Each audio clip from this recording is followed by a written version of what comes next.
ಭೋಜರಾಜ್ ಅವರೇ ನಮಸ್ಕಾರ. ನಮಸ್ಕಾರ. ನಿಮ್ಮ ಬಗ್ಗೆ ಸ್ವಲ್ಪ ಹೇಳಿ ಭೋಜರಾಜ್ ಅವರೇ. ನಾನೊಬ್ಬ ಎಂಟ್ರಪ್ರನರ್.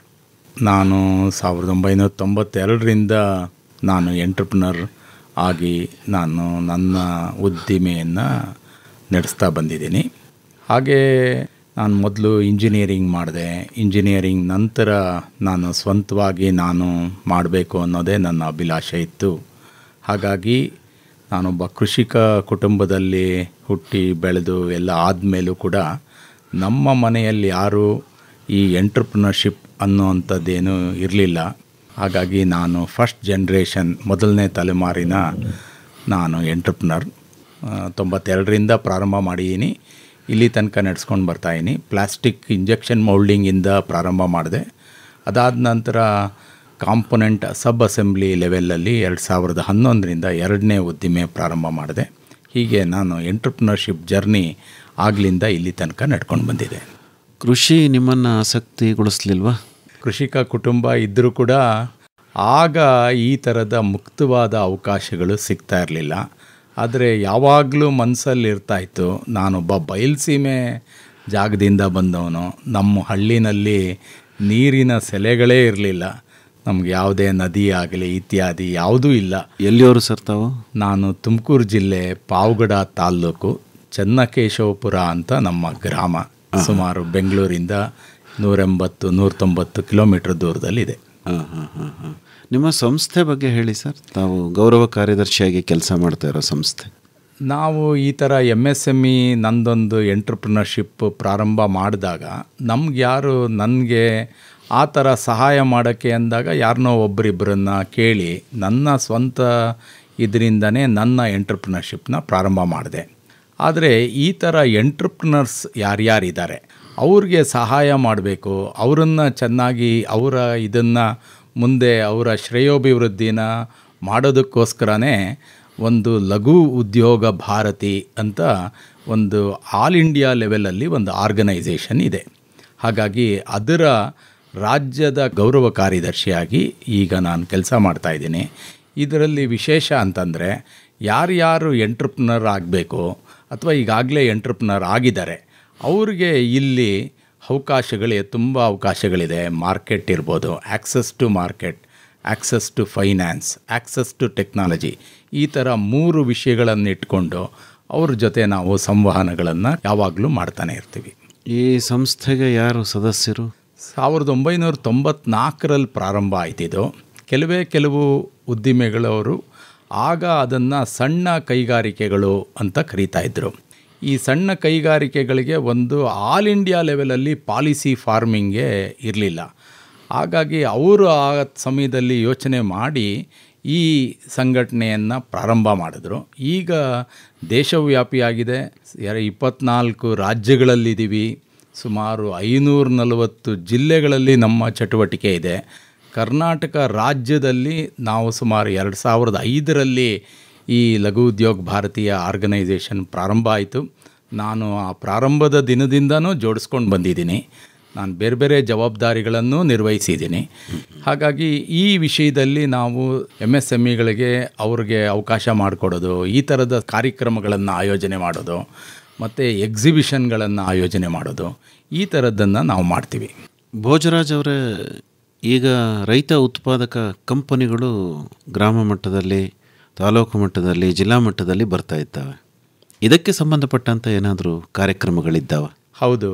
ನಾವು ಈ ದೃಷ್ಟಿನಲ್ಲಿ ನಮಗೆ ಒಂದು ಅವಕಾಶ, ನಾವು ಯಾರ್ಯಾರು ಈ ಸ್ಟಾರ್ಟಪ್ ಯೋಜನೆ ಪ್ರಾರಂಭ ಆದ ನಂತರ ಹೊಸ ಸ್ಟಾರ್ಟಪ್ಗಳು ಈ ವಿಷಯದಲ್ಲಿ ಅಗ್ರಿ ಸ್ಟಾರ್ಟಪ್, ಫುಡ್ ಟೆಕ್ ಸ್ಟಾರ್ಟಪ್ಗಳು, ಈ ಥರದ ಸುಮಾರು ಸ್ಟಾರ್ಟಪ್ಗಳು ಪ್ರಾರಂಭ ಆಗಿದೆ. ಎಲ್ಲೆಲ್ಲಿ ಎಂಟ್ರಪ್ರನರ್ಶಿಪ್ ಇದೆಯೋ ಅಲ್ಲಿ ಲಘು ಉದ್ಯೋಗ ಭಾರತಿ ಅದರ ಚಟುವಟಿಕೆಯನ್ನು ಅಲ್ಲಿಗೂ ವಿಸ್ತಾರ ಮಾಡುತ್ತೆ. ಹಾಗಾಗಿ ಯಾವುದು ಕೃಷಿ ಉತ್ಪಾದಕ ಸಂಸ್ಥೆಗಳ ಮಧ್ಯೆನೂ ಕೆಲಸ ಮಾಡಬೇಕು ಅನ್ನೋವಂಥದ್ದನ್ನು ನಾವು ಪ್ರಯತ್ನ ಮಾಡಿ 2022ರಲ್ಲಿ ಕರಾವಳಿ ಭಾಗದ ಒಂದು 120 FPOಗಳನ್ನು ಒಟ್ಟಿಗೆ ಸೇರಿಸುವಂಥ ಪ್ರಯತ್ನ, ಒಂದಿನದ ಕಾರ್ಯಾಗಾರವನ್ನು ನಾವು ಉಡುಪಿಯಲ್ಲಿ ಮಾಡಿದ್ವಿ. ಅಲ್ಲಿ ವಿಶೇಷವಾಗಿ ಅವ್ರಿಗೆ ಅವರ ಕೆಪ್ಯಾಸಿಟಿನ ಹೆಚ್ಚು ಮಾಡೋದಕ್ಕೋಸ್ಕರ ಒಂದಿನದ ಬೇರೆ ಬೇರೆ ಕಾರ್ಯಕ್ರಮಗಳು, ಜೊತೆಗೆ ಮಾರ್ಕೆಟ್ ಲಿಂಕೇಜ್ನ ಕೊಡೋ ಅಂಥದ್ದಕ್ಕೋಸ್ಕರ ಒಂದು ಎಕ್ಸ್ಪೋರ್ಟ್ ಹೌಸ್ನ ಕರ್ಕೊಂಡು ಬಂದಿದ್ವಿ. ದೆಹಲಿಯಲ್ಲಿರೋವಂಥ ಒಂದು ಎಕ್ಸ್ಪೋರ್ಟ್ ಹೌಸ್ ಬಂದಿದ್ದರು. ಅವರು 40 FPOಗಳು ಅಲ್ಲಿ ಡಿಸ್ಪ್ಲೇ ಮಾಡಿದರು. ಒಂದು ದಿನದ ಕಾರ್ಯಕ್ರಮ. ಇದಕ್ಕೆ ಅಪೀಡಾ ನಮ್ಮ ಆರ್ಗನೈಸೇಷನ್ಗೆ ಪೂರ್ಣ ಸಪೋರ್ಟ್ ಮಾಡ್ತು.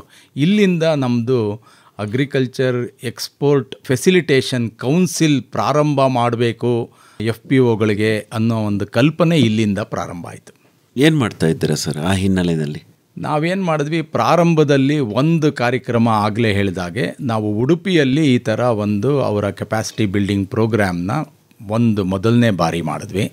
ಅದಾದ ನಂತರ ವಿಕಸನ ಮಂಡ್ಯ ಅವರು ಬೈಯರ್ ಸೆಲ್ಲರ್ ಮೀಟ್ ಮಂಡ್ಯದಲ್ಲಿ, ಅದಾದಮೇಲೆ ಬಹುಶಃ 1 ವರ್ಷದ ಕೆಳಗಡೆ ಮಂಡ್ಯದಲ್ಲಿ ಮಾಡಿದರು. ಆಗಲೂ ನಾವು ಭಾಗವಹಿಸಿದ್ವಿ. ಅಲ್ಲಿಗೂ ಈ ಎಕ್ಸ್ಪೋರ್ಟ್ ಹೌಸ್ ಅವರನ್ನು ಕರ್ಕೊಂಡು ಬರೋ ಅಂಥ ಪ್ರಯತ್ನ ಮಾಡಿದ್ವಿ.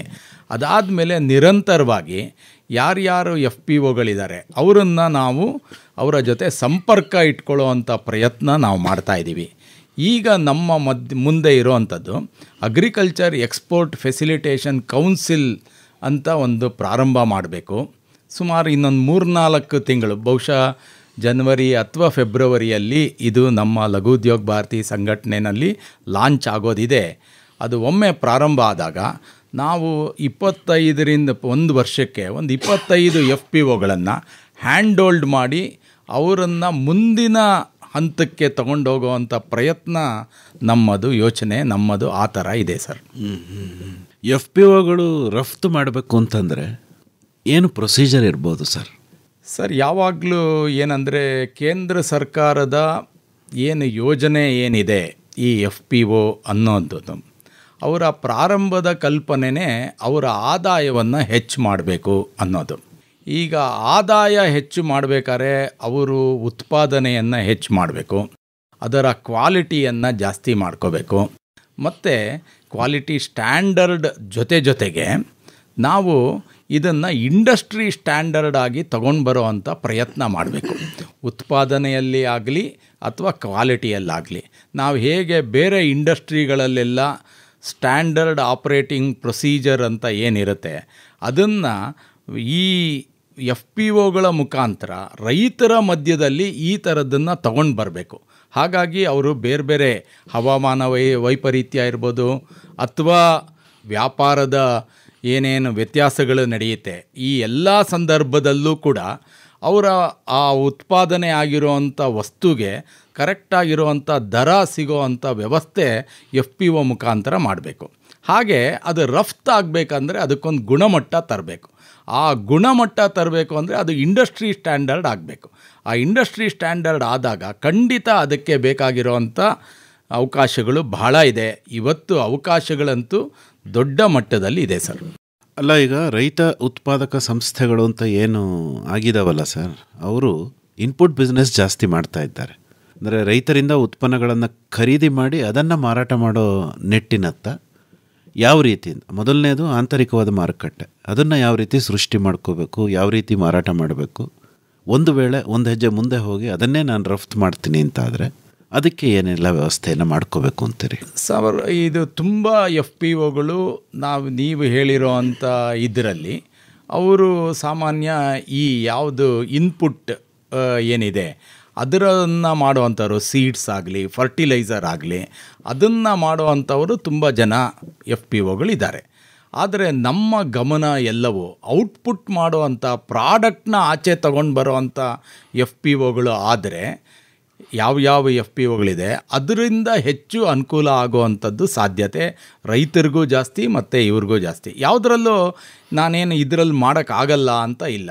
ಆದರೆ ಗುಣಮಟ್ಟ ಯಾವ ಥರ ತರಬೇಕು, ಈಗ ಅಕಸ್ಮಾತ್ ಸೀಡ್ಸಲ್ಲೇ ತೊಗೊಂಡಾಗ ಅಥವಾ ಫರ್ಟಿಲೈಸರಲ್ಲಾಗಲಿ ಇದೆಲ್ಲ ಅದಕ್ಕೆ ಮಾರುಕಟ್ಟೆ ಯಾವ ಥರ ಇದೆ ಅದನ್ನು ನಾವು ತಿಳ್ಕೊಳ್ಳೋ ಅಂಥ ಪ್ರಯತ್ನ ನಾವು ಮಾಡಬೇಕಾಗಿದೆ. ಅದಕ್ಕೆ ರಿಕ್ವೈರ್ಮೆಂಟ್ ಏನಂದರೆ ಮಾರ್ಕೆಟ್ ರಿಕ್ವೈರ್ಮೆಂಟ್ಗೆ ತಕ್ಕಂತೆ ನಮ್ಮ ಪ್ರಾಡಕ್ಟ್ಗಳು ಅದಕ್ಕೆ ಅನುಗುಣವಾಗಿ ಇದೆಯಾ ಮತ್ತು ಆ ಸ್ಟ್ಯಾಂಡರ್ಡಲ್ಲಿ ಇದೆಯಾ, ಮತ್ತು ಸಾಮಾನ್ಯ ಬೇರೆ ಬೇರೆ ದೇಶಕ್ಕೆ ನಾವು ಎಕ್ಸ್ಪೋರ್ಟ್ ಮಾಡಬೇಕು ಅಂತ ಅಂದಾಗ ನಾವು ಉಪಯೋಗಿಸ್ತಾ ಇರುವಂಥ ಪೆಸ್ಟಿಸೈಡ್ ಇರ್ಬೋದು, ಅದರ ರೆಸಿಡ್ಯೂ ಲೆವೆಲ್ ಯಾವ ಥರ ಇದೆ, ಈ ಸಂಗತಿಗಳ ಬಗ್ಗೆ ಗಮನ ಕೊಟ್ಟು ಅದನ್ನು ನಾವು ಯಾವ ಥರ ಅದನ್ನು ಸವಾಲಾಗಿ ತಗೊಂಡು ಅದಕ್ಕೆ ಉಪಯೋಗಿಸ್ಬೇಕಾಗಿರುವಂಥ ತಂತ್ರಗಳನ್ನು ನಾವೇನಾದರೂ ಅಳವಡಿಸ್ಕೊಂಡ್ರೆ ನಾವು ಖಂಡಿತ ಇದನ್ನು ಎಕ್ಸ್ಪೋರ್ಟ್ ಮಾಡೋದಕ್ಕೆ ಸಾಧ್ಯ ಇದೆ. ಮೇವು ಮೆಲುಕು. ಮೇವಿನ ಬೆಳೆಗಳ ಬೇಸಾಯ ತಾಂತ್ರಿಕತೆಗಳನ್ನು ಕುರಿತ ಬಾನುಲಿ ಸರಣಿಯ ಉದ್ಘಾಟನಾ ಸಮಾರಂಭ ಇದೇ ತಿಂಗಳ 11ರಂದು ಬುಧವಾರ ಬೆಳಿಗ್ಗೆ 10 ಗಂಟೆಗೆ ಮಂಡ್ಯದ ವಿಸಿ ಫಾರಂನ ವಲಯ ಕೃಷಿ ಸಂಶೋಧನಾ ಕೇಂದ್ರದ ಕೋಲ್ಮನ್ ಸಭಾಂಗಣದಲ್ಲಿ. ಮೇವಿನ ಬೆಳೆಗಳ ಬೇಸಾಯ ಪ್ರಾತ್ಯಕ್ಷಿಕೆ ಜೊತೆಗೆ ಮೇವಿನ ತಳಿಗಳ ಬಿತ್ತನೆಯನ್ನು ಪಡೆಯುವ ಸುವರ್ಣ ಅವಕಾಶ ನಿಮಗಿದೆ. ಜೀವನವೆಷ್ಟು ಚೆನ್ನಾಗಿದೆ, ಕಲ್ಪನೆಗಿಂತಲೂ ಮಿಗಿಲಾಗಿದೆ. ಇದೇ ತಿಂಗಳ 11ರಂದು ಬುಧವಾರ ಬೆಳಿಗ್ಗೆ 10 ಗಂಟೆಗೆ ಮೇವು ಮೆಲುಕು. ಮೇವಿನ ಬೆಳೆಗಳ ಬೇಸಾಯ ತಾಂತ್ರಿಕತೆಗಳನ್ನು ಕುರಿತ ಬಾನುಲಿ ಸರಣಿಯ ಉದ್ಘಾಟನಾ ಸಮಾರಂಭ ಮಂಡ್ಯದ ವಿಸಿ ಫಾರಂ ವಲಯ ಕೃಷಿ ಸಂಶೋಧನಾ ಕೇಂದ್ರದ ಕೋಲ್ಮನ್ ಸಭಾಂಗಣದಲ್ಲಿ. ಎಷ್ಟೊಂದು ಸೌಂದರ್ಯವಿಲ್ಲಿದೆ, ಎಷ್ಟೊಂದು ಆನಂದವಿಲ್ಲಿದೆ. ಬನ್ನಿ, ಭಾಗವಹಿಸಿ. ಮೈ ಒಟ್ಟಿ ಕಣ್ತೆರೆದು ಆನಂದಿಸು, ಇದ ಕೊಟ್ಟ ದೇವರಿಗೆ ನೀ ವಂದಿಸು. ಈಗ ಒಂದು ಉತ್ಪನ್ನನ ಎಕ್ಸ್ಪೋರ್ಟ್ ಮಾಡಬೇಕು ಅಂತ ಒಂದು FPO ಡಿಸೈಡ್ ಮಾಡಿದ್ರೆ ಅದಕ್ಕೆ ಏನೇನು ಪ್ರೊಸೀಜರ್ಸ್ ಇದೆ ಮತ್ತು ಲೈಸೆನ್ಸ್ಗಳನ್ನು ಏನಾದ್ರು ತಗೋಬೇಕಾಗತ್ತಾ, ಯಾರಿಂದ ತಗೋಬೇಕು, ಹೇಗೆ? ಖಂಡಿತ ಸರ್. ಇದಕ್ಕೆ ಮೊದಲನೇದು FPOಗಳ ಮಧ್ಯದಲ್ಲಿ ಒಂದು ಅವೇರ್ನೆಸ್ ಬರಬೇಕು ಸರ್. ಈ ಥರ ಎಕ್ಸ್ಪೋರ್ಟ್ ಮಾಡಬೇಕು ಅಂತ ಅಂದ ತಕ್ಷಣ ಅವನಿಗೊಂದು ಸಾಮಾನ್ಯ ಒಂದು ಅವೇರ್ನೆಸ್ ಗೊತ್ತಾಗಬೇಕು. ಅದು ಅವ್ರಿಗೆ ಯಾವ್ಯಾವ ಥರದ ಕಲ್ಪನೆಗಳನ್ನು ನಾವು ವಿಕಾಸ ಮಾಡೋದಕ್ಕೆ ಅದಕ್ಕೆ ಒಂದು ವರ್ಕ್ಶಾಪ್ ಮುಖಾಂತರ ಈ ಥರ FPOಗಳಲ್ಲಿ ಮೊದಲನೇ ಹಂತದಲ್ಲಿ ಅದನ್ನು ಮಾಡಬೇಕು. ಎರಡನೇದು, ನಮ್ಮ ಯಾವುದೇ ಉತ್ಪನ್ನನ ನಾವು ಎಕ್ಸ್ಪೋರ್ಟ್ ಮಾಡಬೇಕು ಅಂತಂದಾಗ ಅದರ ಗುಣಮಟ್ಟದ ಬಗ್ಗೆ ನಾವು ತಿಳ್ಕೋಬೇಕು. ಮತ್ತು ಮಾರ್ಕೆಟ್ ಡಿಮ್ಯಾಂಡ್ ಯಾವ ಥರ ಇದೆ ಅದನ್ನು ತಿಳ್ಕೊಳ್ಳೋ ಅಂಥ ಪ್ರಯತ್ನ ನಾವು ಮಾಡಬೇಕಾಗಿದೆ. ಆ ಮಾರ್ಕೆಟ್ ಡಿಮ್ಯಾಂಡ್ ತಿಳ್ಕೊಂಡಾಗ ನಮ್ಮ ಉತ್ಪನ್ನ ಆ ಗುಣಮಟ್ಟಕ್ಕೆ ಇದೆಯಾ, ಅದು ಇಲ್ಲದೇ ಇದ್ದರೆ ನಾವು ಹೇಗೆ ಅದನ್ನು ನಾವು ಮಟ್ಟಕ್ಕೆ ಮುಟ್ಬೋದು, ಯಾವ ಥರ ಮುಟ್ಬೋದು. ಅಕಸ್ಮಾತ್ ಈ ವರ್ಷದಲ್ಲಿ ಆಗಿಲ್ವಾ, ನಾವು ಮುಂದಿನ ವರ್ಷದಲ್ಲಿ ನಾವು ಆ ಮಟ್ಟಕ್ಕೆ ಮುಟ್ಬೋದಾ. ಅದಾದ ನಂತರ ಅಪೀಡ ಅಂತ ಆರ್ಗನೈಸೇಷನ್ ಇದೆ, agriculture produce export development authority ಅಂತ ಕೇಂದ್ರ ಸರ್ಕಾರದ ಅದು ಆರ್ಗನೈಸೇಷನ್ ಪ್ರತಿ ರಾಜ್ಯದಲ್ಲೂ ಇದೆ. ಬೆಂಗಳೂರಿನಲ್ಲಿ ಅದರ ಆಫೀಸ್ ಇದೆ. ನಾವು ಬೇಸಿಕ್ಕಾಗಿ ಅಲ್ಲಿ ರಿಜಿಸ್ಟ್ರ್ ಮಾಡ್ಕೋಬೇಕಾಗತ್ತೆ. ಮತ್ತು ಇಂಪೋರ್ಟ್ ಎಕ್ಸ್ಪೋರ್ಟ್ ಕೋಡ್ ಒಂದು ತಗೋಬೇಕಾಗತ್ತೆ. ಈ ಥರದ ಬೇಸಿಕ್ ಸಂಗತಿಗಳನ್ನು ಮಾಡ್ಕೋಬೇಕು. ಯಾಕೆಂದರೆ ನಾವೇ ನೇರ ಎಕ್ಸ್ಪೋರ್ಟ್ ಮಾಡೋಕ್ಕೆ ಸಾಧ್ಯ ಇಲ್ಲದೆ ಇರ್ಬೋದು. ಮೊದಲನೇ ಹಂತದಲ್ಲೇ ನೇರ ನಾವು ಆ ಎಕ್ಸ್ಪೋರ್ಟ್ ಮಾಡೋದಕ್ಕೆ ಸಾಧ್ಯ ಇಲ್ಲದೆ ಇದ್ದಾಗ ನಾವೇನು ಮಾಡ್ಬೋದು, ಆ ಗುಣಮಟ್ಟ ರೀಚ್ ಆದರೆ ನಮಗೆ ಭಾಳ ಒಳ್ಳೆಯ ದರ ಬೆಲೆ ಏನಿದೆ ಆ ಬೆಲೆ ದೇಶೀಯ ಮಾರುಕಟ್ಟೆಯಲ್ಲೇ ಸಿಗುತ್ತೆ. ನಾವು ಒಮ್ಮೆ ಎಕ್ಸ್ಪೋರ್ಟ್ ಮಾಡಬೇಕು ಅಂದರೆ ಅದಕ್ಕೆ ಬೇಕಾಗಿರುವಂಥ ಪ್ರೋಸೆಸ್ ಏನಿದೆ, ಇನ್ಶೂರೆನ್ಸ್ ಇರ್ಬೋದು, ಮತ್ತು ಬೇರೆ ಬೇರೆ ಸರ್ಟಿಫಿಕೇಷನ್ ಇರ್ಬೋದು, ಈ ಥರದ್ದೆಲ್ಲವೂ ಜೊತೆಗೆ ಸೇರಿಸ್ಕೋಬೇಕಾಗತ್ತೆ. ಅದಕ್ಕೆ ಬ್ಯಾಂಕ್ ಕೂಡ ಅದಕ್ಕೋಸ್ಕರನೇ ಇಂಪೋರ್ಟ್ ಎಕ್ಸ್ಪೋರ್ಟ್ ಬ್ಯಾಂಕ್ ಅಂತಲೇ ಇಂಪೆಕ್ಸ್ ಅಂತಲೇ ಇದೆ. ಈ ಥರದ ಹಲವಾರು ಸಂಗತಿಗಳಿದೆ. ಇದೆಲ್ಲವನ್ನು ನಾವು ಕಾರ್ಯಾಗಾರದ ಮುಖಾಂತರ FPOಗಳಿಗೆ ಅರಿವು ಮೂಡಿಸೋ ಅಂಥ ಪ್ರಯತ್ನ ನಾವು ಮಾಡ್ಬೋದು. ಭೋಜರಾಜ್ ಅವರೇ, ಈಗ ಎಕ್ಸ್ಪೋರ್ಟರ್ಗಳಂತಲೇ ಭಾಳಷ್ಟು ಜನ ಇರ್ತಾರೆ. ಆ ಲೈಸೆನ್ಸನ್ನು ಇಟ್ಕೊಂಡು ಕೃಷಿ ಉತ್ಪನ್ನಗಳನ್ನು ರಫ್ತು ಮಾಡೋರೇ ಇದ್ದಾರೆ.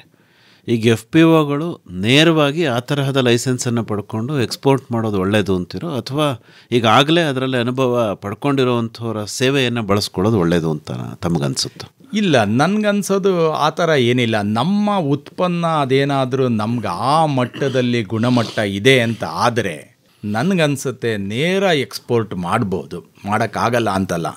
ನೋಡಿ, 15,000 ರೂಪಾಯಿ ಬೆಲೆಯ ಉತ್ಪನ್ನನ ಇವತ್ತು ಮಿನಿಮಮ್ ಆ ಬೆಲೆಯ ಉತ್ಪನ್ನನೂ ನಾವು ಕಳಿಸ್ಬೋದು. ಅಂದರೆ ಅಷ್ಟು ಕ್ವಾಂಟಿಟಿ ಒಂದು 100 kgಗೆ 15,000 ಆಗುತ್ತೆ ಅಂದರೆ 15,000 ಬೆಲೆಯ ಅಷ್ಟನ್ನು ನಾವು ಎಕ್ಸ್ಪೋರ್ಟ್ ಮಾಡ್ಬೋದು. ಸಾಮಾನ್ಯ ಎಕ್ಸ್ಪೋರ್ಟ್ ಅಂತಂದಾಗ ಒಂದು ಕಂಟೈನರ್, ಆ ಕಂಟೈನರು ಶಿಪ್ಪಲ್ಲಿ ಯಾವುದೋ ಬೇರೆ ದೇಶಕ್ಕೆ ಹೋಗುತ್ತೆ.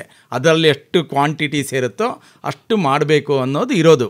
ಆದರೆ ಇವತ್ತು ಎಕ್ಸ್ಪೋರ್ಟ್ ಅನ್ನೋದು 15,000 ರೂಪಾಯಿ ವರ್ತ್ ಮೆಟೀರಿಯಲ್ನ ಎಕ್ಸ್ಪೋರ್ಟ್ ಮಾಡೋದಕ್ಕೆ ಅವಕಾಶ ಇದೆ. ಹಾಗಾಗಿ ಅದೇನು ಆ ಥರದ ಯಾವುದೇ ಇಲ್ಲ. ಈ ಅಪೀಡಾ ಸಂಸ್ಥೆ ಯಾವ ಥರ ಮಾಡ್ತಿದೆ ಅಂತಂದರೆ, ನಮ್ಮ ಆರ್ಗನೈಸೇಷನ್, ನಾನೊಂದು ಉದಾಹರಣೆ ಹೇಳ್ತೀನಿ. ನಮ್ಮ ಆರ್ಗನೈಸೇಷನಿಂದ ಒಂದು ವುಮೆನ್ ಲೆಡ್, ಮಹಿಳಾ ಉದ್ಯಮಿಗಳ ಮಧ್ಯದಲ್ಲೇ ಶುರುವಾಗಿರುವಂಥ ಒಂದು ಸ್ಟಾರ್ಟಪ್ ಇದೆ. ಅದರ ಹೆಸರು ಮಿಲೆಟ್ಸ್ ಕಾರ್ಟ್ ಅಂತ. ಅದಿನ್ನೂ ಶುರುವಾಗಿ ಒಂದು 4 ತಿಂಗಳುಗಳಾಗಿರ್ಬೋದು. ನಾವೇ ಅದನ್ನು ನಮ್ಮಲ್ಲಿರೋವಂಥ ವುಮೆನ್ ಎಂಟ್ರಪ್ರಿನರ್ಸ್ ಎಲ್ಲ ಸೇರಿ ಮಾಡಿದ್ದಾರೆ. ಈ ಸಿರಿಧಾನ್ಯಗಳಲ್ಲಿ ಮಾಡ್ತಿರೋವಂಥ ಪ್ರಾಡಕ್ಟ್ಗಳೇನಿದೆ ಅದನ್ನು ಅವರು ಅಗ್ರಿಗೇಟರ್ ಪ್ಲ್ಯಾಟ್ಫಾರ್ಮ್ ಆಗಿ, ಒಂದು ಕಾಮರ್ಸ್ ಪ್ಲ್ಯಾಟ್ಫಾರ್ಮ್ ಆಗಿ ಮಿಲೆಟ್ಸ್ ಕಾರ್ಟ್ ಕೆಲಸ ಮಾಡ್ತಾಯಿದೆ. ಈಗ ಮಿಲೆಟ್ಸ್ ಕಾರ್ಟಿಂದ ಸುಮಾರು ಜನ ಯಾರ್ಯಾರು ಮಿಲೆಟ್ಸ್ ಸಿರಿಧಾನ್ಯಗಳಿಂದ ಮಾಡಿರೋವಂಥ ಮೌಲ್ಯವರ್ಧನೆ ಮಾಡ್ಯಾರೆ, ಆ ಪ್ರಾಡಕ್ಟ್ನೆಲ್ಲನೂ ಮಿಲೆಟ್ಸ್ ಕಾರ್ಟ್ ಅಪೀಡಾನಲ್ಲಿ ರಿಜಿಸ್ಟ್ರ್ ಮಾಡ್ಕೊತು. ಅಪೀಡಾ ಬೇರೆ ಬೇರೆ ದೇಶದಲ್ಲಿ ಎಕ್ಸಿಬಿಷನ್ನಲ್ಲಿ ಭಾಗವಹಿಸ್ತಾರೆ. ಅವ್ರೇನು ಮಾಡ್ತಾರೆ, ಇವ್ರನ್ನ ಕರ್ಕೊಂಡು ಹೋಗೋಕಾಲ ಮಿಲೆಟ್ಸ್ ಕಾರ್ಟ್ ಇನ್ನೂ 4 ತಿಂಗಳಾಗಿರೋದು ಪ್ರಾರಂಭ ಆಗಿ. ಹಾಗಾಗಿ ಅವರು ಬೇರೆ ದೇಶಕ್ಕೆ ಹೋಗಿ ಅಲ್ಲಿ ಎಕ್ಸಿಬಿಷನ್ನಲ್ಲಿ ಭಾಗವಹಿಸಿ ಮಾರ್ಕೆಟ್ನ ತಿಳ್ಕೊಂಡು ಅದೆಲ್ಲ ಮಾಡಲ್ಲ. ಆ ಎಲ್ಲ ಕೆಲಸನ ಅಪೀಡಾನೇ ಮಾಡಿದೆ. ಇವರ ಪರವಾಗಿ ಅಪೀಡಾ ಮಿಲೆಟ್ಸ್ ಕಾರ್ಟ್ನ ಪ್ರಾಡಕ್ಟ್ಗಳನ್ನು ಬೇರೆ ದೇಶಕ್ಕೆ ತೊಗೊಂಡೋಗಿ ಅಲ್ಲಿ ಅದನ್ನು ಎಕ್ಸಿಬಿಟ್ ಮಾಡಿ, ಅಲ್ಲೇನು ಏನಾದರೂ ಒಳ್ಳೆ ಮಾರ್ಕೆಟ್ ರಿಕ್ವೈರ್ಮೆಂಟ್ ಇದ್ದರೆ ಅದನ್ನು ಮಿಲೆಟ್ಸ್ ಕಾರ್ಟ್ಗೆ ವಾಪಸ್ ಹೇಳಿದೆ. ಇನ್ನು ಮುಂದೆ ವ್ಯಾಪಾರ ಬೇಕಾಗಿರೋದು ಮಿಲೆಟ್ಸ್ ಕಾರ್ಟ್ ಮತ್ತು ಆ ದೇಶದ ಮಧ್ಯ. ಈ ಥರ ಈ ಉದಾಹರಣೆ ಹೇಳಿದೆ. ಇದೇ ಥರನೇ FPOಗಳು ಕೂಡ ಪ್ರಯತ್ನ ಮಾಡ್ಬೋದು. ಆ ತರಹ ನಿಮಗೆ FPO ರಫ್ತು ಮಾಡ್ತಾ ಇರೋ ಉದಾಹರಣೆಗಳೇನಾದರೂ ಇದೆಯಾ ನಮ್ಮ ರಾಜ್ಯದಲ್ಲಿ? ತುಂಬಾ ಇದೆ ಸರ್. ಫಲ್ಲಡಾ ಅಂತ ಒಂದು FPO ಸರ್. ಅವರು ಇದು ಕರಾವಳಿ ಭಾಗದಲ್ಲಿ ನಾವೊಂದು ಯಶೋಗಾಥೆಯ ಇದರಲ್ಲಿ ನಾವು ಅದನ್ನು ಅಲ್ಲಿ ಕರಾವಳಿ ಭಾಗದಲ್ಲಿ ಮಾಡಿದಾಗ ಅವರು ಹಳಸಿನಣ್ಣಿಗೆ ಸಂಬಂಧಪಟ್ಟಂತೆ ಹಳಸಿನಕಾಯಿ, ಹಳಸಿನಣ್ಣು ಅದರ ವ್ಯಾಲ್ಯೂ ಅಡಿಷನ್ ಮಾಡಿದ್ದಾರೆ. ತುಂಬ ಚೆನ್ನಾಗಿ ಮಾಡಿದ್ದಾರೆ. ಹಲವಾರು ಪ್ರಾಡಕ್ಟು ಅದರಿಂದ ತೊಗೊಂಡು ಬಂದಿದ್ದಾರೆ. ಏನೇನು ಮಾಡಿದ್ದಾರೆ ಸರ್? ನನಗೆ ಗೊತ್ತಿರೋ ಹಾಗೆ ಅವರು ಅದನ್ನು ಮುಖ್ಯವಾಗಿ ಅದನ್ನು ಮಾಯಿಶ್ಚರ್ನ ತೆಗಿತಾರೆ. ತೆಗೆದಾದ್ಮೇಲೆ ಒಂದು ಅದರಿಂದ ಬೇರೆ ಬೇರೆ ವ್ಯಾಲ್ಯೂ ಅಡಿಷನ್ ಮಾಡಿರೋದು ಅಂತಂದರೆ ಅವರು ಅದರಿಂದ ಹಿಟ್ಟು ತಯಾರು ಮಾಡ್ತಾರೆ. ನಿಮಗೆ ಗೊತ್ತು, ಜಾಕ್ ಫ್ರೂಟ್ ಅಟ್ಟ ಅಂತ ಸಿಗುತ್ತೆ. ನೀವು ಈಗಲೂ ಅಮೆಝಾನ್ನಲ್ಲಿ ಮಾಡಿದ್ರೆ ಜಾಕ್ ಫ್ರೂಟ್ ಅಟ್ಟ ಹೈಲಿ ನ್ಯೂಟ್ರಿಷಿಯಸ್ ಪ್ರಾಡಕ್ಟ್ ಅದು ಕೇರಳ ಮತ್ತು ನಮ್ಮ ಕರಾವಳಿ ಭಾಗದಲ್ಲಿ ವಿಶೇಷವಾಗಿ ಸೀಸನಲ್ ಪ್ರಾಡಕ್ಟ್ ಅದು ಜಾಕ್ ಫ್ರೂಟ್. ಹಾಗಾಗಿ ಹಲಸಿನಕಾಯಿನ ತಗೊಂಡು ಅದರಲ್ಲಿ ಹಿಟ್ಟನ್ನ ತಯಾರು ಮಾಡಿ ಅದನ್ನು ಮಾಡ್ತಿದ್ದಾರೆ. ಅದೇ ಥರ ಹಲವಾರು ವ್ಯಾಲ್ಯೂ ಅಡಿಷನ್ ಅವರು ಹಲಸಿನ ಇದರಿಂದ ಇಟ್ಕೊಂಡು ಮಾಡಿದ್ದಾರೆ.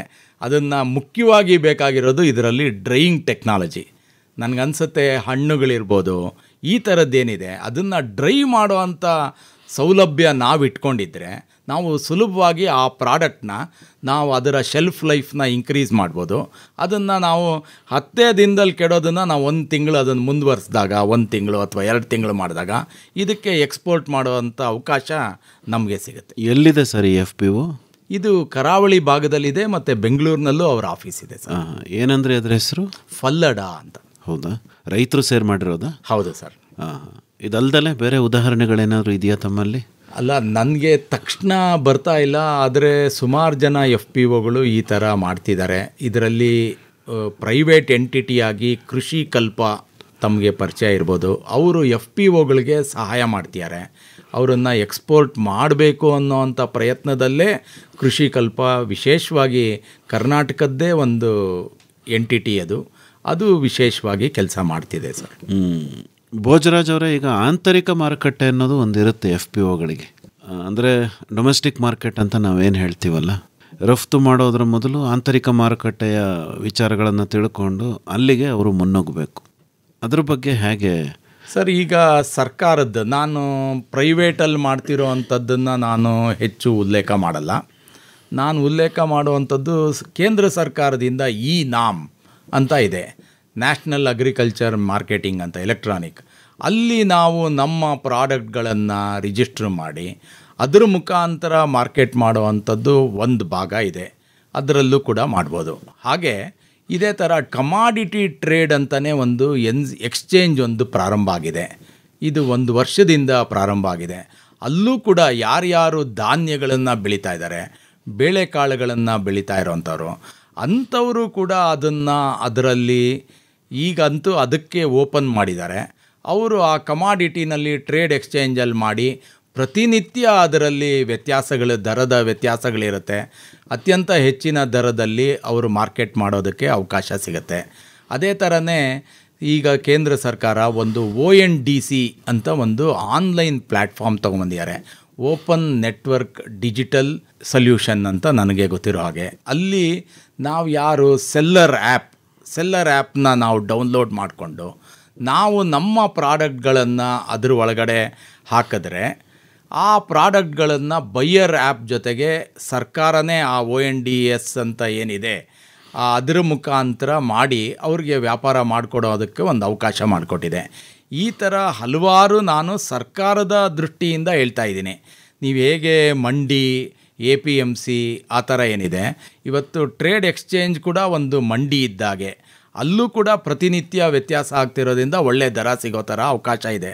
ಹಲವಾರು FPOಗಳು ನನಗೆ ಗೊತ್ತಿರೋ ಹಾಗೆ ಸುಮಾರು ಒಂದು 14 FPOಗಳು ಕರ್ನಾಟಕದ FPOಗಳು ಈಗ ಆ ಎಕ್ಸ್ಚೇಂಜಲ್ಲಿ ರಿಜಿಸ್ಟ್ರ್ ಮಾಡ್ಕೊಂಡಿದೆ. ಅದರಲ್ಲಿ ವ್ಯಾಪಾರವನ್ನು ಶುರು ಮಾಡಿದ್ದಾರೆ.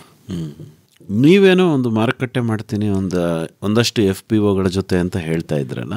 ಅಲ್ಲ, ನಾವೇನು ಮಾಡ್ತಿದ್ದೀವಿ ಅಂತಂದರೆ ನಾವು ಮಾರುಕಟ್ಟೆ ಒಂದೇ ಅಲ್ಲ, ನಮ್ಮದು ಒಟ್ಟಾರೆ ಅವರ FPOಗಳನ್ನು ಅದರ ಕೆಪ್ಯಾಸಿಟಿನ ಇನ್ಕ್ರೀಸ್ ಮಾಡಬೇಕು. ಕೆಪ್ಯಾಸಿಟಿ ಬರೀ ಮಾರುಕಟ್ಟೆಗೆ ಮಾತ್ರ ಅಲ್ಲ, ಉತ್ಪಾದನೆಯಿಂದ ಹಿಡಿದು ಕೊನೆಯಲ್ಲಿ ಮಾರುಕಟ್ಟೆ ಆಗೋ ತನಕ ಏನೇನು ಬ್ಯಾಕ್ವರ್ಡ್ ಲಿಂಕೇಜ್ ಇದೆ ಮತ್ತು ಫಾರ್ವರ್ಡ್ ಲಿಂಕೇಜ್ ಇದೆ ಅಷ್ಟನ್ನು ಇಲ್ಲಿ ಅಡ್ರೆಸ್ ಮಾಡಬೇಕು. ಬೇಸಿಕ್ಕಾಗಿ FPOಗಳು ಏನು ತೊಂದರೆ ಇದೆ, ಆ ಮ್ಯಾನೇಜ್ಮೆಂಟ್ ತೊಂದರೆ ಇದೆ. ಅವ್ರಿಗೆ ಇದನ್ನು ಬಿಸ್ನೆಸ್ ಆಗಿ ಮಾಡೋದಕ್ಕೆ ಅವಕಾಶಗಳಲ್ಲಿ ಅವ್ರಿಗೆ ಆ ಕೊರತೆ ಇದೆ. ಅದನ್ನು ಮುಖ್ಯವಾಗಿ ಅಡ್ರೆಸ್ ಮಾಡಬೇಕು. ಯಾಕೆಂದರೆ ಈ ವಿಷಯದಲ್ಲಿ ಅವ್ರಿಗೆ ಫೈನಾನ್ಷಿಯಲ್ ಲಿಟ್ರಸಿ ಇರ್ಬೋದು, ಮತ್ತು ಇವತ್ತು ಅಪ್ರಾಪ್ರಿಯೇಟ್ ಟೆಕ್ನಾಲಜಿನ ಯೂಸ್ ಮಾಡಬೇಕಾಗತ್ತೆ. ನಮ್ಮ ಕರ್ನಾಟಕ ಹವಾಮಾನ ಕೂಡ ವೈವಿಧ್ಯತೆ ಇದೆ. ಬಯಲುಸೀಮೆ ಜಾಗ ಇದೆ, ಮಲೆನಾಡು ಪ್ರದೇಶ ಇದೆ, ಕರಾವಳಿ ಪ್ರದೇಶ ಇದೆ, ಕರ್ನಾಟಕ ಉತ್ತರ ಭಾಗದಲ್ಲಿದೆ. ಈ ಥರ ಹವಾಮಾನ ಇದರ ವೈವಿಧ್ಯತೆ ಇರೋದ್ರಿಂದ ಬೇರೆ ಬೇರೆ ಪ್ರದೇಶದಲ್ಲಿ ಬೇರೆ ಬೇರೆ ಇದನ್ನು ಬೆಳೆಯುವಂಥ ಅವಕಾಶಗಳು ಇಲ್ಲಿದೆ. ಅದನ್ನಿಟ್ಕೊಂಡು ನಾವು ಆ ಥರದ FPOಗಳು ಯಾರು ನಮ್ಮ ಜೊತೆ ಸೇರ್ಕೋತಾರೆ ಅವರ ಪೂರ್ಣ ಒಂದು ಆ ಕೆಪ್ಯಾಸಿಟಿಯನ್ನು ಹೆಚ್ಚು ಮಾಡಿ ಅವರು ಮುಂದಿನ ಹಂತಕ್ಕೆ ಹೋಗಬೇಕು. ಈಗಾಗಲೇ ಕೆಲವು FPOಗಳು ತುಂಬ ಒಳ್ಳೆಯ ಬಿಸ್ನೆಸ್ ಮಾಡ್ತಿದ್ದಾರೆ. ಉದಾಹರಣೆಗೆ 1 ಕೋಟಿ 2 ಕೋಟಿ ಮಾಡ್ತಿದ್ದಾರೆ. ಅವರು ನಮಗೆ ಬೇಡ. ನಮ್ಗೆ ಯಾರು ಪ್ರಾರಂಭದ ಹಂತದಲ್ಲಿದ್ದಾರೆ, 5 ಲಕ್ಷ ಇದೆ, 10 ಲಕ್ಷ ಅಷ್ಟೇ ಮಾಡೋಕ್ಕಾಗಿರೋದು. ಅವ್ರ ಕೈಯಲ್ಲಿ ಏನೋ 2-3 ವರ್ಷ ಆಯಿತು ಪ್ರಾರಂಭ ಮಾಡಿ, ಆದ್ರೇನು ಮಾಡೋಕ್ಕಾಗ್ತಿಲ್ಲ ಅವ್ರ ಕೈಯಲ್ಲಿ. ಆದರೆ ಅವರು ಆಸಕ್ತಿ ವಹಿಸಿದ್ರೆ ನಮ್ಮ ಜೊತೆ ಬಂದರೆ ಅವರನ್ನು ಟ್ರೈನ್ ಮಾಡಿ ಹ್ಯಾಂಡ್ ಹೋಲ್ಡ್ ಮಾಡಿ ಮುಂದಿನ ಹಂತಕ್ಕೆ ತೊಗೊಂಡೋಗ್ಬೋದು. ಇದರಲ್ಲಿ ಒಂದು 5-6 ಹಂತಗಳಿದೆ. ನಾನು ಆಗಲೇ ಹೇಳಿದೆ, ಟ್ರೈನಿಂಗ್ ಇರ್ಬೋದು ಅಥವಾ ಅವ್ರಿಗೆ ಈ ಪ್ರೋಸೆಸ್ನ ತಿಳಿಸೋ ಅಂಥ ಪ್ರಯತ್ನ. ಅದಾದಮೇಲೆ ಎಕ್ಸ್ಪೋಷರ್ ವಿಸಿಟ್ ಕೂಡ ಮಾಡಿಸ್ಬೇಕು. ಎಲ್ಲೆಲ್ಲಿ ಇವತ್ತು ಒಳ್ಳೊಳ್ಳೆ ಚೆನ್ನಾಗಿರೋವಂಥ FPOಗಳಿದೆ ಆ FPOಗಳ ಹತ್ರ ಕರ್ಕೊಂಡೋಗ್ಬೇಕು. ಎಲ್ಲೆಲ್ಲಿ ಎಕ್ಸಿಬಿಷನ್ ನಡೆಯುತ್ತೆ ಅಂಥ ಕಡೆ ಇವ್ರನ್ನ ಕರ್ಕೊಂಡೋಗಿ ನೋಡಿದಾಗ ಕಲ್ತ್ಕೊಳ್ಳುವಂಥದ್ದು ಹೆಚ್ಚಿರುತ್ತೆ.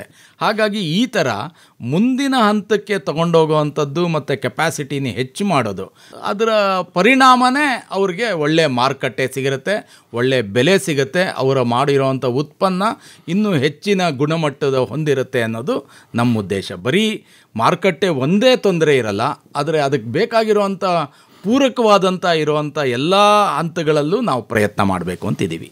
ಭೋಜರಾಜ್ ಅವರೇ, ನಿಮ್ಮನ್ನು ನೀವು ಒಬ್ಬ ಎಂಟ್ರಪ್ರೂನರ್ ಅಂತ ಹೇಳಿ ಆರಂಭದಲ್ಲಿ ಕರೆದ್ರಿ. ಅಂದರೆ ನಾವು ಅದೇನು ಎಂಟ್ರಪ್ರೂನರ್ಶಿಪ್ ಅಂತೀವಲ್ಲ, ಅದು ಯಾವುದೇ ಒಬ್ಬ ಉದ್ಯಮಿಗೆ ಇರಬೇಕಾಗತ್ತೆ. ಈಗ FPOಗಳು ಅಂದರೆ ಎಂಟ್ರಪ್ರೂನರ್ಶಿಪ್ ಏನಿದೆ ಅದು ಈಗೇನು ನಮ್ಮಲ್ಲಿ ರಚನೆ ಆಗಿದೆಯಲ್ಲ ಅವರಲ್ಲಿ ಇದೆ ಅಂತ ನಿಮ್ಗನ್ಸುತ್ತಾ? ಇಲ್ದಲೇ ಇದ್ದರೆ ಏನು ಕೊರತೆ ಇದೆ, ಅದನ್ನು ಸರಿದೂಗಿಸ್ಕೊಳ್ಳೋದು ಹೇಗೆ ಅಂತಂತೀರಿ? ಖಂಡಿತ ಸರ್, ಇದನ್ನು ಉದ್ಯಮಶೀಲತೆ ಅಂತ ಕನ್ನಡದಲ್ಲಿ ಹೇಳ್ತಾರೆ, ಎಂಟ್ರಪ್ರನರ್ಶಿಪ್ನ. ಆದರೆ ನಿಮಗೆ ಗೊತ್ತು, ಒಬ್ಬ ಎಂಟ್ರಪ್ರನರ್ ಅಂದರೆ ಒಬ್ಬ ಲೀಡರ್. ಪ್ರತಿ ಫಾರ್ಮರ್ ಕೂಡ ಎಂಟ್ರಪ್ರನರ್ ಆಗಬೇಕು ಅನ್ನೋದೇ ನಮ್ಮ ಆಸೆ. ಆದರೆ ವೈಯಕ್ತಿಕವಾಗಿ ಒಬ್ಬೊಬ್ಬ ಫಾರ್ಮರ್ನ ಲೀಡರ್ ಮಾಡೋಕ್ಕಾಗಲ್ಲ. ಹಾಗಾಗಿ ಕೇಂದ್ರ ಸರ್ಕಾರ ಹೇಳ್ತು ಅವರ ಆದಾಯವನ್ನು ದ್ವಿಗುಣ ಮಾಡ್ತೀವಿ ಅಂತ. ಹೇಗೆ ಸಾಧ್ಯ ಅಂತ ಬಂದಾಗ ಈ ಥರದ ಒಂದು ಕಾನ್ಸೆಪ್ಟ್ ಇಟ್ಟರು, ಇದನ್ನು ಕಂಪನಿಯ ರೂಪದಲ್ಲಿ FPOನ ಮಾಡಬೇಕು ಅಂತ. ಆದರೆ ಪ್ರಾರಂಭದ ದಿನಗಳಲ್ಲಿ ಅದಕ್ಕೇನೋ ಒಂದು ಉತ್ತೇಜನಗಳನ್ನು ಕೊಟ್ಟರು. ಈ ಥರದ್ದನ್ನು ಮಾಡಬೇಕು ಅಂದಾಗ ಯಾರ್ಯಾರೋ ಒಂದಿಷ್ಟು ಜನ ಪ್ರಾರಂಭ ಮಾಡಿಬಿಟ್ರು. ಆದರೆ ಅದೆಲ್ಲವೂ ನಿಂತು ಹೋಗಿದೆ. ಈಗ ಸುಮಾರು ನನಗೆ ಅಂದಾಜಿರೋದ್ರ ಪ್ರಕಾರ ಕರ್ನಾಟಕದಲ್ಲಿ ಒಂದು 1200 FPOಗಳು ಪ್ರಾರಂಭ ಆಗಿದೆ. ಈಗ 10,000 FPO ಅಂತ ಒಂದು ಯೋಜನೆ ಇದೆ. ಅದಿನ್ನೂ 2026 ತನಕ ಇರ್ಬೋದು ನನಗೆ ಗೊತ್ತಿರೋ ಹಾಗೆ. ಈ ಥರ ಬೇರೆ ಬೇರೆ NABARD promoted FPO, agriculture department FPOಗಳು, ಹಾರ್ಟಿಕಲ್ಚರ್ ಡಿಪಾರ್ಟ್ಮೆಂಟ್ FPOಗಳು, ಈ ಥರ ಹಲವಾರು ಸಂಸ್ಥೆಗಳು, ಸರ್ಕಾರದ ಡಿಪಾರ್ಟ್ಮೆಂಟ್ಗಳು ಇದನ್ನು ಮಾಡಿದೆ. ಆದರೆ ಯಾವುದೋ ಒಂದು ಹಂತಕ್ಕೆ ಪಾಪ ಆ ಉತ್ತೇಜನ ಸಿಗೋ ತನಕ ಅವರೆಲ್ಲರೂ ಇದ್ದರು. ಆದರೆ ಈಗ ಬೇಕಾಗಿರೋದು ಅವ್ರಿಗೆ ಈ ಥರದ ಎಂಟ್ರಪ್ರಿನರ್ಶಿಪ್ ಇರ್ಬೋದು, ಮತ್ತು ಬಿಸ್ನೆಸ್ನ ಯಾವ ಥರ ಮಾಡಬೇಕು ಅನ್ನೋ ಕಲ್ಪನೆ, ಬಿಸ್ನೆಸ್ ಮಾಡಲ್ ಅನ್ನೋದನ್ನು ಹೇಗೆ ಅನ್ನೋದು ಗೊತ್ತಾಗಬೇಕು, ಮತ್ತು ಫೈನಾನ್ಷಿಯಲ್ ಲಿಟ್ರಸಿ ಪಾರ್ಟು, ಈ ಥರದ ಸಂಗತಿಗಳು, ಮಾರ್ಕೆಟ್ಟು ಎಲ್ಲವೂ ಈ ಥರ ಒಂದು ಹೋಲಿಸ್ಟಿಕ್ಕಾಗಿ ಆ ಥರದ ಕಾರ್ಯಾಗಾರಗಳಾಗಿರ್ಬೋದು, ಟ್ರೈನಿಂಗ್ ಇರ್ಬೋದು, ಇವೆಲ್ಲವೂ ಇದೇ ಮಾಡ್ತಿದ್ದೀವಿ ಅಂತ ಹೇಳ್ತಾರೆ. ಆದರೆ ಇವತ್ತು ಯಾರಿಗೂ ಯಾವ ಕೆಲಸ ಮಾಡದೇ ಇರೋವಂಥ FPOಗಳನ್ನು ನೋಡಿದಾಗ ನನಗನ್ಸುತ್ತೆ ಇದರಲ್ಲೆಲ್ಲೋ ವಿಫಲರಾಗಿದ್ದಾರೆ. ಹಾಗಾಗಿ ನಮ್ಮ ಸಂಸ್ಥೆಯಿಂದ ಈ ಥರದ ಒಂದು ಚಟುವಟಿಕೆಯನ್ನು ಮಾಡಬೇಕು ಅಂತ ನಾವು 1 ವರ್ಷದಿಂದ ಪ್ರಯತ್ನ ಮಾಡ್ತಿದ್ದೀವಿ.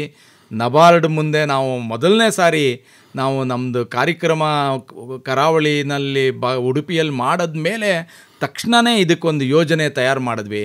ನಬಾರ್ಡ್ ಮುಂದೆ ಹೋದ್ವಿ. ನಬಾರ್ಡ್ ನಮಗೆ ಸಪೋರ್ಟ್ ಮಾಡ್ತೀವಿ ಅಂತಂದರು. ಆದರೆ ನಮ್ಮ ಮನಸ್ಸಲ್ಲಿ ಹೇಳ್ತಾಯಿದ್ರು ಬರೀ ಆ ಟ್ರೈನಿಂಗು ಈ ಥರದ್ರಲ್ಲಿ ಮಾತ್ರ ಆಗಲ್ಲ, ಇದೊಂದು ಹೋಲಿಸ್ಟಿಕ್ಕಾಗಿ ಮಾಡಬೇಕು ಅಂದಾಗ ಒಂದು ಸಲಹಾ ಸಮಿತಿ ಇರಬೇಕು. ಆ ಸಲಹಾ ಸಮಿತಿ ಇದನ್ನು ಮುಂದಕ್ಕೆ ತೊಗೊಂಡೋಗೋ ಅಂಥ ಪ್ರಯತ್ನ ಮಾಡಬೇಕು. ಹಾಗಾಗಿ ಡಾಕ್ಟರ್ ಅಶೋಕ್ ಆಲೂರ್ ಮುಂಚೆ FPOಗಳಿಗೆ ಒಂದು ಸೆಂಟರ್ ಆಫ್ ಎಕ್ಸಲೆನ್ಸ್ ಇದೆ, ಅದರ ಡೈರೆಕ್ಟರ್ ಇದ್ದರು, ನಿರ್ದೇಶಕರಿದ್ದರು. ಈಗ ಅವರು ಕೊಡಗು ಯೂನಿವರ್ಸಿಟಿಯ ವೈಸ್ ಚಾನ್ಸಲರ್ ಇದ್ದಾರೆ. ಅವರ ನೇತೃತ್ವದಲ್ಲಿ ನಾವೊಂದು ಸಲಹಾ ಸಮಿತಿ, ಅಡ್ವೈಸರಿ ಕಮಿಟಿ ಮಾಡಿ ಅದನ್ನು ತೊಗೊಂಡೋಗಬೇಕು ಅಂತ ಒಂದು ರೂಪುರೇಷೆ ಮಾಡಿದ್ದೀವಿ. ಆದರೆ ಇದಕ್ಕೆ ಬೇಕಾಗಿರುವಂಥ ಹಣಕಾಸು ಸೌಲಭ್ಯ ಇತ್ಯಾದಿ ನಮ್ಮ ಸಂಸ್ಥೆಗೆ ಮಾಡ್ಕೊಳ್ಳೋದೇ ಪ್ರಯತ್ನದಲ್ಲಿ ಡಿಲೇ ಆಗಿದೆ. ಬರೋವಂಥ ಫೆಬ್ರವರಿಯಲ್ಲಿ ಖಂಡಿತ ಇದನ್ನು ನಾವು ಪ್ರಾರಂಭ ಮಾಡೋರಿದ್ದೀವಿ ಸರ್. ಭೋಜರಾಜ್ ಅವರೇ, FPOಗಳ ರಚನೆ ಏನಿದೆಯಲ್ಲ, ಇಲ್ಲಿ ಏನಾಗುತ್ತೆ, ಅದಕ್ಕೊಂದು ಆಡಳಿತ ಮಂಡಳಿ ಇರುತ್ತೆ, ಹೊರಗಿನಿಂದ ಕರೆದುಕೊಂಡು ಬಂದಂತಹ CEO ಗಳಿರ್ತಾರೆ, ಮತ್ತು 1,000, 1,500, 2,000 ಜನ ಸದಸ್ಯರು ಇರ್ತಾರೆ. ಅದನ್ನು ನಾವು ಕಂಪ್ನಿ ಅಂತ ಕರಿತೀವಿ ನಿಜ, ಆದರೆ ಅದರ ಆಡಳಿತ ನಿರ್ವಹಣೆಯನ್ನು ಮಾಡಬೇಕಾಗಿರೋದು ಆಡಳಿತ ಮಂಡಳಿ. ಈಗ ವೈಯಕ್ತಿಕವಾಗಿ ಒಬ್ಬ ವ್ಯಕ್ತಿ ಉದ್ಯಮಿದಾರ ಆಗ್ಬಿಡ್ಬೋದು ಕಷ್ಟಪಟ್ಟು, ಆದರೆ ಗುಂಪಾಗೋದು ಹೇಗೆ ಅಂತ. ಇದಕ್ಕೆ ಸಾಮಾನ್ಯ FPO ಪ್ರಾರಂಭದ ಇದರಲ್ಲೇ ಅವ್ರಿಗೇನಾದರೂ ಒಂದು ಆಬ್ಜೆಕ್ಟಿವ್ ಇರಬೇಕು ಸರ್. ನನಗೆ ಗೊತ್ತಿರೋ ಹಾಗೆ ಇವೆಲ್ಲ ಪ್ರಾರಂಭ ಆಗೋದೇ ಯಾವುದೋ ಎಲ್ಲರೂ ಒಂದೇ ಥರದ ಬೆಳೆನ ಬೆಳೀತಾ ಇದ್ದಾರೆ. ಉದಾಹರಣೆಗೆ ಹೆಸರು ಬೆಳೆಯೋವಂಥ ರೈತರೆಲ್ಲ ಒಟ್ಟಿಗೆ ಸೇರಿ FPO ಮಾಡ್ಕೊಂಡಿದ್ದಾರೆ, ಅಥವಾ ಇನ್ಯಾವುದೋ ಡೈರಿಗೋಸ್ಕರ ಎಲ್ಲ ಒಟ್ಟಿಗೆ ಸೇರಿ FPO ಮಾಡಿದ್ದಾರೆ. ಈ ಥರದ್ದು ಏನೋ ಒಂದು ಆಬ್ಜೆಕ್ಟಿವ್ ಇಟ್ಕೊಂಡು ಅವರು FPO ಮಾಡಿರ್ತಾರೆ. ನೀವು ಹೇಳಿದ್ದು ಖಂಡಿತ ಸರಿಯಾಗಿದೆ. ಇದರ ಆಡಳಿತ ಮಂಡಳಿ ಭಾಳ ಅವಶ್ಯಕತೆ ಇದೆ. ಅದಕ್ಕೆ ಆಸಕ್ತಿಯ ಭಾಗ ಇರಬೇಕು. ಇಲ್ಲದೇ ಇದ್ದರೆ ಇದು ಯಾವುದೋ ನಮಗೆ ಉತ್ತೇಜನ ಕೊಡ್ತಿದ್ದಾರೆ ಸರ್ಕಾರ, ಹಾಗಾಗಿ ನಾವು FPO ಮಾಡಿದ್ದೀವಿ ಅನ್ನೋರೆಲ್ಲರೂ ಈಗ ಅವರು ನಿಧಾನವಾಗಿಬಿಟ್ಟಿದ್ದಾರೆ. ಆದರೆ ನಿಜವಾಗಲೂ ಅದರಲ್ಲಿ ಆಸಕ್ತಿ ತಗೊಂಡು ನಮ್ಮ ಉತ್ಪನ್ನ, ಅದಕ್ಕೊಂದು ವ್ಯಾಲ್ಯೂ ಅಡಿಷನ್ನು ಮಾಡಿದ್ದೀವಿ, ನಮ್ಮದೇ ಆದಂಥ ಉತ್ಪನ್ನ ಮಾಡಿದ್ದೀವಿ, ಅದನ್ನು ಬ್ರ್ಯಾಂಡ್ ಮಾಡಿದ್ದೀವಿ, ಲೇಬಲ್ ಮಾಡಿದ್ದೀವಿ. ಈ ಥರದ್ದನ್ನು ಮಾಡಿರೋರು ಯಾರು ನನಗೆ ಗೊತ್ತಿರೋ ಹಾಗೆ ಅವ್ರು ಯಾರೂ ಹಿಂದೆ ಉಳಿದಿಲ್ಲ ಸರ್. ಅವರು ಮುಂದೆ ಹೋಗುವಂಥ ಪ್ರಯತ್ನನೇ ಮಾಡಿದ್ದಾರೆ. ಬಹುಶಃ ನಿಧಾನ ಆಗಿರ್ಬೋದು, ಆದರೆ ಮುಂದೆ ಹೋಗುವಂಥ ಭಾಳ ಪ್ರಯತ್ನ ಮಾಡಿದ್ದಾರೆ. ನನಗೆ ಗೊತ್ತಿರೋ ಹಾಗೆ ಈ ಥರ ಯಾರ್ಯಾರು ಇದ್ದಾರೆ ಅವ್ರಿಗೆ ಖಂಡಿತ ಅವಕಾಶಗಳು ಭಾಳ ಇದೆ ಅಂತ ನನಗನ್ಸುತ್ತೆ. ಭೋಜರಾಜ್ ಅವರೇ, ಈಗ ಬಹಳ ದೊಡ್ಡ ಮಾರುಕಟ್ಟೆ ಅಂದರೆ FPOಗಳ ನಡುವಿನ ಮಾರುಕಟ್ಟೆ. ಪ್ರತಿಯೊಂದು FPOನೂ ಅದರ ಬೆಳೆಗಾರರ ಸಾಕಷ್ಟು ಉತ್ಪನ್ನಗಳನ್ನು ಮಾರಾಟ ಮಾಡೋ ಪ್ರಯತ್ನ ಮಾಡುತ್ತೆ. ಮತ್ತು ತಾವೇ ಹೇಳಿದಾಗೆ ಕರ್ನಾಟಕದಲ್ಲಿರುವಂತಹ ಏನು ಜಿಯೋಗ್ರಫಿಕಲ್ ಏರಿಯಾ ಏನಿದೆ, ಅಲ್ಲಿ ಒಂದೊಂದು ಕಡೆ ಒಂದೊಂದು ಬೆಳೆ ಫೇಮಸ್ ಆಗಿರುತ್ತೆ. ಗುಲ್ಬರ್ಗಕ್ಕೆ ಹೋದರೆ ತೊಗರಿ, ಚಿಕ್ಕಮಂಗ್ಳೂರಿಗೆ ಬಂದರೆ ಕಾಫಿ, ಕೊಡಗಿಗೆ ಬಂದರೆ ಏಲಕ್ಕಿ ಮತ್ತು ಕಾಳುಮೆಣಸು, ಹೀಗೆ ಮಂಡ್ಯಕ್ಕೆ ಬಂದರೆ ಬೆಲ್ಲ. ಈಗ ಪ್ರತಿಯೊಂದು FPOದಲ್ಲೂ 1,000 to 1,500 ಜನ ರೈತರಿದ್ದಾರೆ. ಕರ್ನಾಟಕದಲ್ಲಿ ಒಂದು 500 FPO ಚೆನ್ನಾಗಿ ಕೆಲಸ ಮಾಡ್ತಿದೆ ಅಂತಂದರೆ ಒಂದೊಂದಕ್ಕೂ 1,000 ಅಂತಂದರೆ ಎಷ್ಟೋ ಜನರಾಗೋಗ್ತಾರೆ. FPOಗಳ ನಡುವಿನ ಮಾರುಕಟ್ಟೆನ ಏನಾದರೂ ಒಂದನ್ನು ಸ್ಟ್ರೆಂಥನ್ ಮಾಡೋಕ್ಕಾಗುತ್ತಾ? ಆ ಬಗ್ಗೆ ಏನಾದರೂ ತಾವು ಆಲೋಚನೆ ಮಾಡ್ತಾ ಇದ್ದೀರಾ? ನಾವು ಆ ಥರ ಆಲೋಚನೆ ಮಾಡಿಲ್ಲ. ಹಿಂದೆ ಇದ್ದಂಥ ಕಮಿಷ್ನರ್ ಯಾರಿದ್ದರು, ವಾಟರ್ ಶೆಡ್ ಡಿಪಾರ್ಟ್ಮೆಂಟ್ನ ಕಮಿಷ್ನರ್ ಇದ್ದರು. ನಾನು ಅವ್ರ ಜೊತೆ ಒಂದು ವರ್ಷ ಅವ್ರ ಜೊತೆ ಒಡನಾಟ ಮಾಡ್ತಾಯಿದ್ದೆ 2022ರಿಂದ 2023 ತನಕ. ಅವರು ಈ ಥರ ಕಾಮನ್ ಬ್ರ್ಯಾಂಡ್ ಮಾಡಿ ಮುಂದುವರಿಸ್ಬೇಕು ಅಂತ ಭಾಳ ಆಲೋಚನೆಯಲ್ಲಿ ಇದ್ದರು. ಹಾಗಾಗಿ ನನಗೆ ರಾಜ್ಯ ಸರ್ಕಾರದಿಂದ ಈ ಥರ ಏನಾದರೂ ಮಾಡ್ತಿರೋ ಅಂಥದ್ರ ಬಗ್ಗೆ ನನಗೆ ನೀವೇನಾದರೂ ಯೋಚನೆ ಮಾಡ್ತಿದ್ದೀರಾ ಅಂತ ಕೇಳಿ. ನಾವು ಈ ಥರ ಈಗ ತಕ್ಷಣ ನಾನು ಆಗಲೇ ಹೇಳಿದೆ, ನಾವು ಯಾವುದೇ ಬರೀ ಮಾರುಕಟ್ಟೆ ಅಂತ ನಾವು ಮಾಡೋದೇ ಇಲ್ಲ. ನಾವು ಖಂಡಿತ ನಾವು ಯಾರನ್ನ ಆಯ್ಕೆ ಮಾಡ್ಕೊಳ್ಳೋ ಅಂಥ ನಮ್ಮ ಜೊತೆ ಸಹಯೋಗ ಕೊಡೋ ಅಂಥ 25 FPOಗಳು, 3 ವರ್ಷದಲ್ಲಿ 75 FPOಗಳನ್ನು ನಾವು ಅವರ ಮಾರುಕಟ್ಟೆ ಇದೆಲ್ಲವನ್ನೂ ಮುಂದಕ್ಕೆ ತೊಗೊಂಡು ಹೋಗೋ ಅಂಥ ಆಲೋಚನೆ ಇದೆ. ಆದರೆ ತಕ್ಷಣವೇ ಯಾವುದೋ ಒಂದು ಪ್ಲ್ಯಾಟ್ಫಾರ್ಮ್ ಮಾಡಿ ಮುಂದಕ್ಕೆ ತೊಗೊಂಡು ಹೋಗೋ ಅಂಥದ್ದು ಸದ್ಯದ ಯೋಚನೆಯಲ್ಲಿ ಇಲ್ಲ ಸರ್. ಮಾರಾಟ ಅನ್ನೋದು ಯಾವಾಗಲೂ ಕಷ್ಟಕರವಾದ ಟಾಸ್ಕ್. ಉತ್ಪಾದನೆ ತಾಂತ್ರಿಕತೆಗಳನ್ನು ಅಳವಡಿಸ್ಕೊಂಡಾಗ ಬಹಳ ಸುಲಭವಾಗಿ ಆಗುತ್ತೆ ಅಂತ ಹೇಳ್ತಾರೆ. ಇದಕ್ಕೆ ಬೇಕಾದಂತಹ ಸಾಕಷ್ಟು ಕಲೆಗಳೇ ಅವರು ಕರಗತ ಮಾಡ್ಕೋಬೇಕಾಗತ್ತೆ. ನೀವು ಹೇಳಿರೋದು ನಿಜ, ಖಂಡಿತ ಅವರು ಕರಗತ ಮಾಡ್ಕೊಳ್ಬೇಕು. ಆದರೆ ಅದ್ಯಾವುದು ಐಡಿಯಾನೇ ಇಲ್ಲದೆ ಪ್ರಾರಂಭ ಮಾಡಿರೋರು ಭಾಳ ಜನ ಇದ್ದಾರೆ. ಅವಕಾಶಗಳಂತೂ ತುಂಬ ಮುಕ್ತವಾಗಿದೆ ಕೇಶವಮೂರ್ತಿಯವರೇ, ದೊಡ್ಡ ಮಟ್ಟದಲ್ಲಿ ಅವಕಾಶ ಇದೆ. ಆದರೆ ಅದನ್ನು ರೀಚ್ ಮಾಡೋದು ಹೇಗೆ ಅನ್ನೋದು ಗೊತ್ತಾಗ್ತಿಲ್ಲ ಈಗ. ಹಾಗಾಗಿ ಆ ಭಾಗನ ಇಲ್ಲಿ ಎಕ್ಸ್ಪ್ಲೋರ್ ಮಾಡೋವಂಥ ಪ್ರಯತ್ನ ಇದೆ. ಸುಮಾರು ಜನ ತಗೊಳ್ಳೋವಂಥ ವ್ಯಕ್ತಿಗಳು, ತಗೊಳ್ಳೋವಂಥ ಈಗ ಇನ್ಸ್ಟಿಟ್ಯೂಷನ್ ಬೈಯರ್ಸ್ ಇದ್ದಾರೆ. ನಾನೊಂದು ಉದಾಹರಣೆ ಹೇಳಬೇಕು ಅಂತಂದಾಗ, ನಿಮಗೆ ಸಾಂಬಾರು ಈರುಳ್ಳಿ ಬಗ್ಗೆ ತಮಗೆ ಗೊತ್ತಿದೆ. ಸಾಂಬಾರು ಈರುಳ್ಳಿ ಬೆಳೀತಾರೆ. ಬೆಳೆದಾಗ ಅದರ ಹೋಲ್ಸೇಲ್ ಮಾರ್ಕೆಟ್ಟು 10 ರೂಪಾಯಿಂದ 15 ರೂಪಾಯಿ ಇರುತ್ತೆ 1 kgಗೆ. ಅದಕ್ಕೊಂದು ವ್ಯಾಲ್ಯೂ ಅಡಿಷನ್ ಮಾಡಬೇಕು. ವ್ಯಾಲ್ಯೂ ಅಡಿಷನ್ ಏನು ಮಾಡ್ಬೋದು ಅಂತಂದಾಗ, ಅದರ ಒಂದು ಸಿಪ್ಪೆ, ಆ ಮೇಲ್ಗಡೆ ಭಾಗದ ಸಿಪ್ಪೆನ ಆಚೆ ತೆಗಿಬೇಕು. ಮತ್ತು ಹಿಂದೆ ಮತ್ತು ಮುಂದೆ ಅದೊಂದು ಪೈರು ರೂಪದಲ್ಲಿ ಬಂದಿರುತ್ತೆ ಸಾಂಬಾರು ಈರುಳ್ಳಿಗೆ. ಮುಂದುಗಡೆ ಮತ್ತು ಹಿಂದುಗಡೆ ಆ ಈರುಳ್ಳಿಯನ್ನು ಕಟ್ ಮಾಡಬೇಕು.